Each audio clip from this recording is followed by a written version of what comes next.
Praise the lord. ఈరోజు దేవుని వాగ్దానము, దేవుడు ప్రేమ స్వరూపి అయి ఉన్నాడు. 1 యోహాను 4వ అధ్యాయము 16వ వచనము. ప్రియ సహోదరి సహోదరులారా, ఈ లోకంలో దేవుని యొక్క ప్రేమను కొలవటానికి కొలమానం అనేది ఏది కూడా లేదండి. ఆయన ఎంత ప్రేమామయుడంటే మనము ఎంతలా ఆయనకి అవిధేయులుగా జీవిస్తున్నాం. ఆయన సన్నిధిలో పరిపూర్ణంగా ఉండకుండా మనకి నచ్చినట్లుగా బ్రతుకుతూ మన ఇష్టానుసారంగా జీవిస్తూ ఆయన లెక్క చేయకపోయినా సరే, ఇంకా ఆయన మన ఎడల తన యొక్క ప్రేమను చూపిస్తూనే ఉన్నాడు. ఎంత దయగలిగిన వాడు, ఎంత ప్రేమపూర్ణుడు కదా. ఈ లోకంలో ఆయన ప్రేమ కన్నా నిజమైన ప్రేమ, శాశ్వతమైనటువంటి ప్రేమ ఎవరిది లేదండి. ఆయన అంత ప్రేమ స్వరూపి, ప్రతి నిత్యము నిరంతరము మనతో ఉండి మనల్ని నడిపించేవాడు. ఈ లోక ప్రేమ మనకి మాట ఇస్తారు, వాగ్దానం ఇస్తారు, కానీ కొన్ని దినములు, కొద్ది క్షణముల తర్వాత, కొన్ని రోజుల తర్వాత వారు చేసినటువంటి వాగ్దానములను, వారు ఇచ్చినటువంటి మాటలను మరిచిపోయి మనుషుల మధ్య ప్రేమ అనేది తగ్గిపోతుందండి. కానీ ఆ దేవాతి దేవుడు మాత్రము ప్రేమను చూపించేవాడే కాదండి, ప్రేమకు మూలం ఆయనే. ఆయన ప్రేమ పరిపూర్ణమైనది, ఉన్నతమైనది, శ్రేష్టమైనది, త్యాగపూరితమైనది. ఆయన మనలను ఎంత ప్రేమించకపోతే ఈ లోకానికి వచ్చి తనకున్నటువంటి మహిమను, కిరీటమును, ప్రభావమును విడిచిపెట్టేసి మన కొరకు మనలను పాపం అనే బానిసత్వం నుండి రక్షించటానికి, మరణం అనే బంధకాల నుండి విడిపించడానికి మన కొరకు ఈ లోకానికి వచ్చి తన ప్రాణంను ఇచ్చి మనలను కొన్నాడండి. ఎంత త్యాగపూరితమైనటువంటి ప్రేమ! ఈ లోకంలో ఎవరి దగ్గరైనా సరే ఇలాంటి ప్రేమను మనము చూడగలమా? ఆయన మనలను ఎంతగా ప్రేమించాడో మనము గ్రహించగలిగి ఆయన యొక్క ప్రేమను నమ్మినట్లయితే మన జీవితంలో ఎంతో సమాధానము, సంతోషం ఉంటుంది. సూర్యుడు ఎలాగైతే వెలుగుని ఇస్తాడో అలాగే మనం ఆరాధిస్తున్న దేవుడు కూడా తన యొక్క ప్రేమను నిరంతరము పంచుతూనే ఉంటాడండి.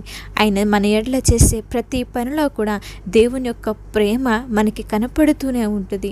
దేవుడు లోకమును ఎంతగానో ప్రేమించాడు. నిజంగా ఎంతగా ప్రేమించకపోతే ఆయన మనలను తన హస్తము కింద, బాహువు కింద భద్రపరిచి క్షేమంనిచ్చి, కాపుదలనిచ్చి నడిపిస్తాడండి.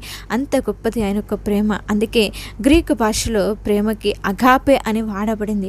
అది కేవలము ఆయనకి మాత్రమే సాధ్యమైనటువంటి పని, సాధ్యమైనటువంటి ప్రేమ.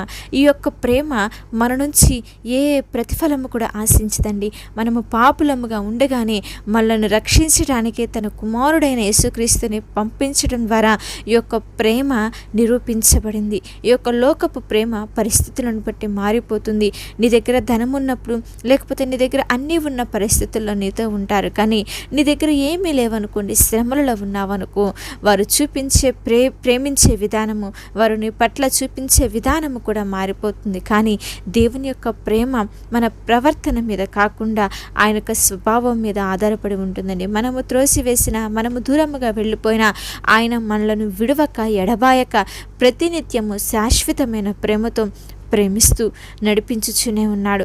దేవుని యొక్క ప్రేమను మనము అనుభవించాలి అంటే మనము కూడా క్రీస్తు యొక్క ప్రేమను తెలుసుకోవాలి, ఆ ప్రేమలో జీవించాలి. ఎప్పుడైతే మనము ఆయన మనల్ని ఏ విధముగా ప్రేమిస్తున్నాడో మనము కూడా తిరిగి ఆయనను ప్రేమించడం మొదలు పెడతాము. ఆయన వలె క్షమించే గుణము, ప్రేమించే మనసు మనమందరము కూడా కలిగి ఉంటామండి. ఇతరులను ప్రేమించినప్పుడే ఆ సర్వోన్నతుడైన దేవాతి దేవుడు మనలో ఉన్నాడని లోకము గ్రహిస్తుంది, లోకానికి తెలుస్తుంది. మరి మనం పొందుకున్నటువంటి ఈ నిజమైన క్రీస్తు ప్రేమ లోకంలో ఉన్న ప్రతి ఒక్కరు కూడా తెలుసుకోవాలి కదా.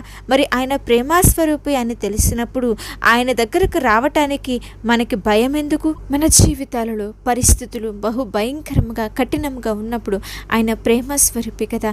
అయితే మరి ఎందుకు నాకు ఇలాగా జరుగుతుందని చెప్పి అనేక మారులు అనిపిస్తుంది. కానీ ఆ కష్టకాలంలో, ఆ నష్ట సమయంలో కూడా నేను నీకున్నాను, నిన్ను మేలిమి బంగారముగా మార్చబోతున్నాను అన్నటువంటి ఒక వాగ్దానమును ఆయన మనకు అనుగ్రహించి లోకము మనలను తృణీకరించిన ప్రేమస్వరూపి అయినటువంటి దేవుడు నిన్ను ప్రాణముగా ప్రేమిస్తూ, నిన్ను నడిపిస్తూ, ప్రతి శ్రమలో, ప్రతి కష్టంలో నీ చేయి పట్టుకొని నిన్ను విడిపించే దేవుడై ఉన్నాడు. కనుక దేవుని యందు ధైర్యము కలిగి ఉండు.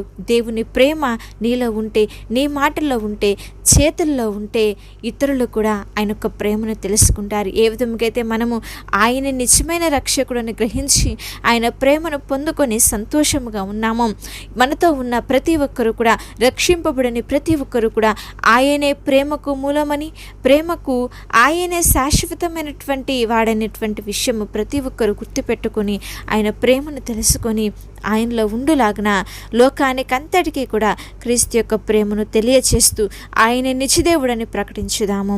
చిన్న ప్రార్థన చేసుకుందాం.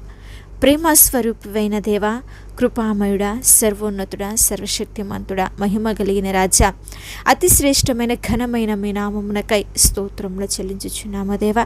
మా జీవితంలో మరొక రోజును, మరొక క్షణమును, మరొక గడియను మీరు మాకు అనుగ్రహించి నడిపించి క్షేమమునిచ్చినందుకై నీ కొందనాలు. మీ యొక్క హస్తము కింద భద్రపరిచి నీ యొక్క కౌగిలిలో కాపుదల ఉంచి తండ్రి, మా జీవితాలలో మీరు మాకు ఇచ్చిన ఇట్టి అద్భుతమైనటువంటి అవకాశంకై మీకే స్తోత్రములు. అవును దేవా, మీరు మమ్మల్ని ఎంతగా ప్రేమించారో ఈ యొక్క వాక్యము ద్వారా మాతో మాట్లాడినందుకు నీకే స్తోత్రములయ్యా. నీ యొక్క ప్రేమ కేవలం చదవటం ద్వారా మాత్రమే కాకుండా, ప్రతిరోజు వినటం ద్వారా మాత్రమే కాకుండా, మా జీవితంలో ప్రతి క్షణము అనునిత్యము అనుభవించే కృపను, నీ యొక్క ప్రేమలో నిలిచి ఉండే ధన్యతను నాకు, మాకు, ప్రతి ఒక్కరికి అనుగ్రహించమని ప్రార్థించుచున్నాం.